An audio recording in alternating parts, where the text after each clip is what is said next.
Hey, so welcome back, and this is another daily LeetCode problem. So today it's called combination sum 4, I think. I think that means 4. And so essentially what you're given is an array called nums and a particular target. And all that you want to do is find some combination of these numbers that add to that target number. And so one catch here is you can actually use a particular number multiple times. And so if you do 1, 1, 1, well, that adds to 4. Or 1, 1, 2, and so forth. So in this case, you can find that there's 7 different combinations of numbers within this array that reach this target. Okay, so this is actually a dynamic programming problem. And that's because, well, you can actually format this in a way that if you solve multiple smaller subproblems, you can solve a larger one. And so the way that we can kind of phrase this, I guess in sense of a recursive relationship, which I typically start with, is say if we're trying to reach this target with these numbers, initially start at 0, and you can say, okay, I can either add 1, or add 2, or add 3. And so then that brings you to the state of, okay, you now have a total sum of 1, 2, or 3. And so say if you started down this path, then you would have 3 more options. And once again, we're trying to reach 4, that's our goal. And so we can either add another 1 to get to 2, or we can add 2 to get to 3, or we can add 3 to get to 4, and well, that is one possible path actually. And then so forth. You can kind of continue on from here, so you can either add 1, you can add 2 to get to 4, you add 1 to get to 3, you can add 2 to get to 4, or you can add 3, but well, 2 plus 3 is 5, and well, we don't want to go down that path, but we did find another possible path. So if we expand this once again, if we added 1 here, that would bring us to 4, and that's another possible path. But you can see we didn't really expand these potential paths, and they would also lead to other possible solutions. But this is basically what we want to do, and we can actually solve this in a relatively good time and space complexity using that approach. So first I'll show you that approach using the top-down memoization, and then we'll look at a little more clever bottom-up approach that's kind of the true dynamic programming way. But let's start off with kind of the simpler way, which is using top-down memoization. And so we're going to create a DP function, and this is kind of templated code here that you usually write when you want to do this in Python. And so initially we want to define our base case. And well, that's going to be, okay, once we reach a target that is kind of greater or equal to, or once we reach a number that's kind of greater or equal to our target, then we want to stop there. And so if our current number is greater than or equal to our target, then we want to return kind of true if our number hits that target.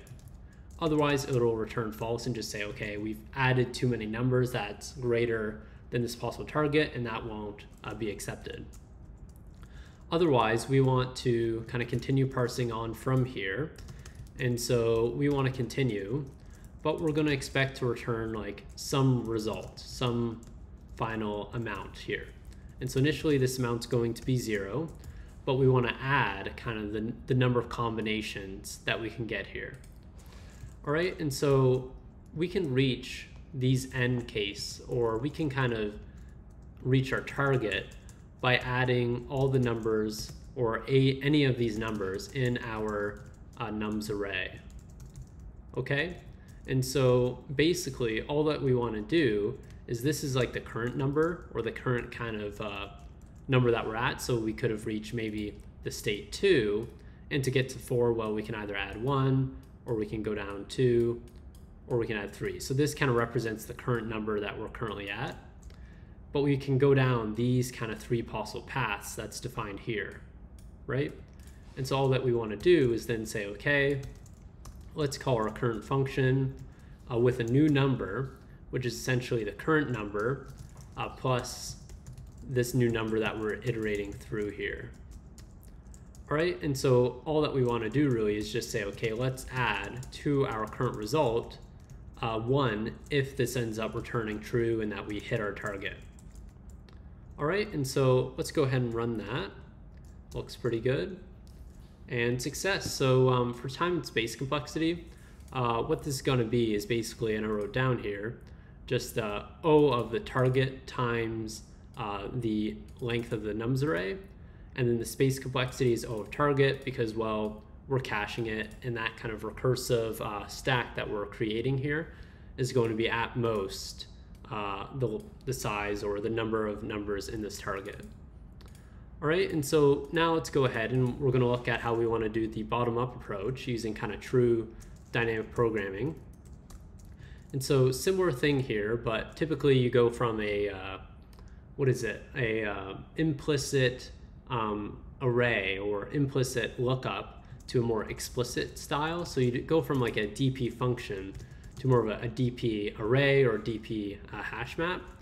And so let's go ahead and define a dictionary here that's initially an integer.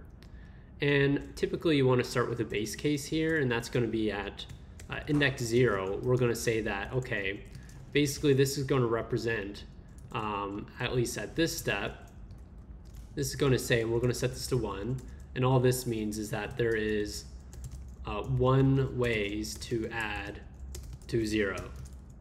All right, and so in that case, it's basically not including any of these numbers is kind of an option here.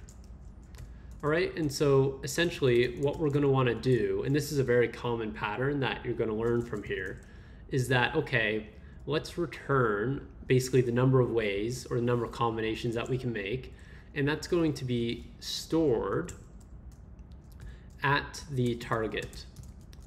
And so essentially, this default dictionary is going to say, okay, once we reach, and we're going to build from 0 to our target, so like 0, 1, 2, 3, and then finally 4, and then the fourth will contain basically the number of ways to add to this target.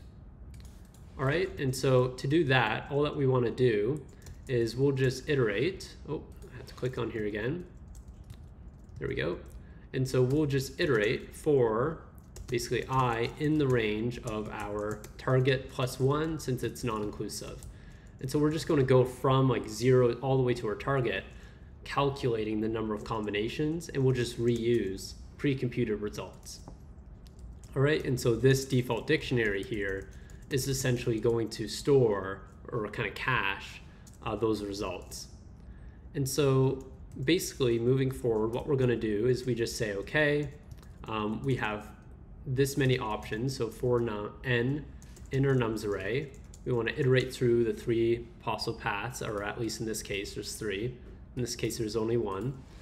And so we just want to say, okay, at this number, right? So the current number that we're kind of calculating, its number of combinations is going to be essentially equal to the DP at the, let's think here, current number minus n. And so I minus n.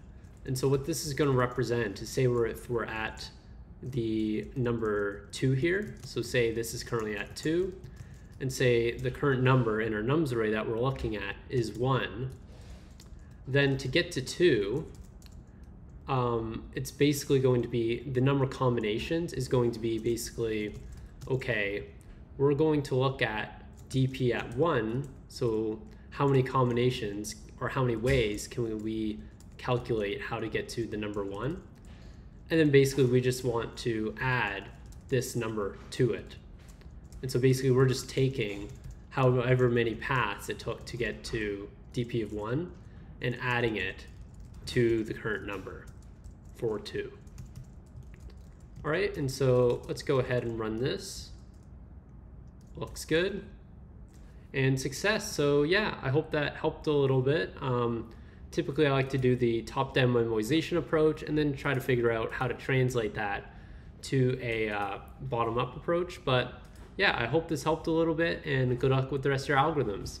Thanks for watching.